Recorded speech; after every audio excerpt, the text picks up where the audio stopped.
भागवत महापुराण का श्लोक। ये कब का प्रसंग है? ये महाराज प्रारंभ हो चुका है 29वां अध्याय में ही, 10वें स्कंद के 29वें अध्याय में महाराज प्रारंभ हो चुका है। 31वां अध्याय में गोपी गीत होगा, ये 30वां अध्याय है। ये जो गोपियां वीरा की अवस्था में, और जब वो भगवान कृष्ण अंतर्धान हो जाते हैं महाराज के बीच में, तो गोपियां खोजने के क्रम में देखती हैं एक झुरमुट एक झाड़ी के बगल से भगवान के पद चिन्ह उनको दिखाई देते हैं, जो शंख चक्र गदा आदि से अंकित चिन्ह, और उसके बगल में और किसी ब्रज कन्या के पैर के निशान है। तो उन्होंने ये कल्पना किया कि ये हो न हो श्री जी होंगे, यानी ये जो दूसरा, यानी भगवान के साथ, भगवान के चरणों के साथ जो दूसरे चरण चिन्ह हैं, ये किसी ब्रज कन्या की है, तो ये वही होंगी जिस पर हम सबका संदेह है। अनया राधितो नूनम, यानी उस देवी ने ही वास्तव में उनकी सच्ची आराधना की है। अनया राधितो राधितो राधितो राधा, अनया राधितो नूनम,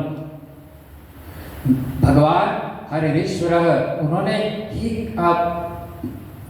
सच्ची भावना से सर्वोत्कृष्ट तरीके से इस भगवान के श्री हरि योगेश्वर श्री हरि कृष्ण की रासेश्वर भगवान श्री कृष्ण की आराधना की है, जिसके प्रेम के पीछे भगवान हम सबको त्याग कर एकांत में उनसे मिलने के लिए चले गए।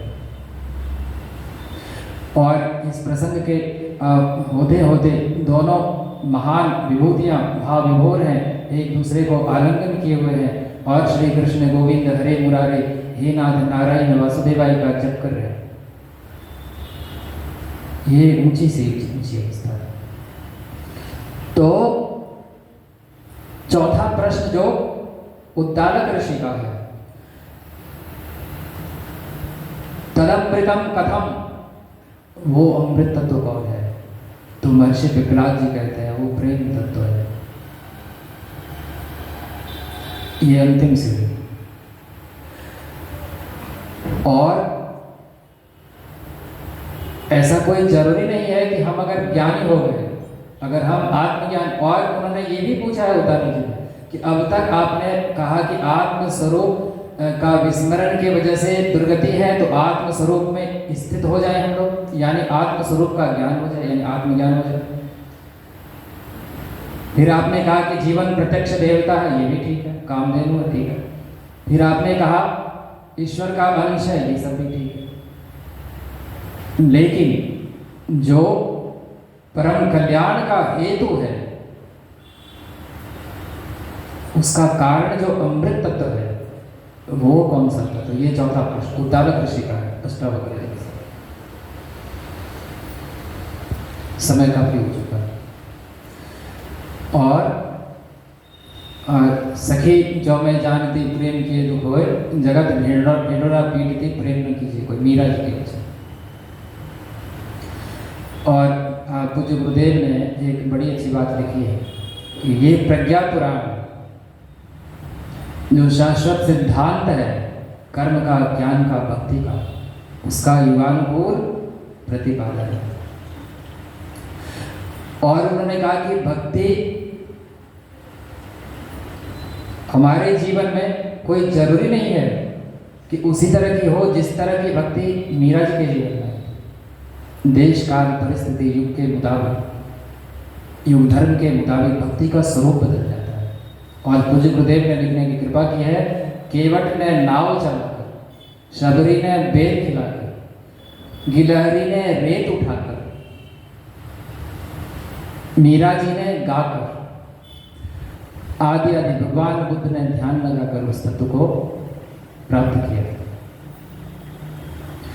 देशकाल परिस्थिति के मुताबिक स्वरूप उसका बदल जाता। और उसने आगे कहा कि धन्वंतरी के हाथों का, उन्होंने कहा महर्षि पाणिनि ने व्याकरण रचे, पतंजलि ने योग, व्यास जी ने ब्रह्मसूत्र, सबकी अपनी अपनी भूमिका।